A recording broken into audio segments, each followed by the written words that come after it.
ಲೋಕಸಭಾ ಚುನಾವಣೆಯ ಮತದಾನೋತ್ತರ ಸಮೀಕ್ಷೆ ಎಕ್ಸಿಟ್ ಪೋಲ್ನಲ್ಲಿ ಮೋದಿಗೆ ಅದೃಷ್ಟದ ಎಂದ ವರದಿ. ಆಡಳಿತಾರೂಢ ಕಾಂಗ್ರೆಸ್ಗೆ ಅಲ್ಪ ಲಾಭ.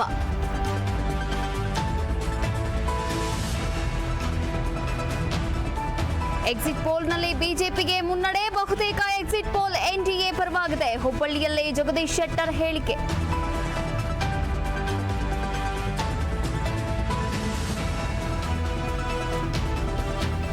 ನನ್ನ ಮೊದಲ ಆದ್ಯತೆ ಜನಪರ ಕೆಲಸ. ಮೋದಿ ಮತ್ತೊಮ್ಮೆ ಪ್ರಧಾನಿಯಾಗ್ತಾರೆ. ನಮ್ಮ ನಿರೀಕ್ಷೆಯಂತೆಯೇ ಫಲಿತಾಂಶ ಬಂದಿದೆ ಎಂದ ಯದುವೀರ್ ಒಡೆಯರ್.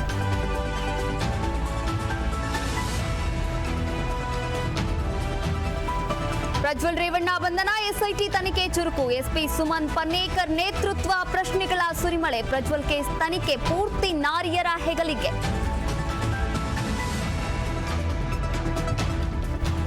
ಮುಂದುವರಿದ HD Revanna temple run. Hole Narasipura Shri Lakshmi Narasimha ಸನ್ನಿಧಾನದಲ್ಲಿ ಪೂಜೆ. ಕುಟುಂಬಕ್ಕೆ ಎದುರಾಗಿರೋ ಸಂಕಷ್ಟ ದೂರ ಮಾಡು ಎಂದು ದೇವರ ಮೊರೆ.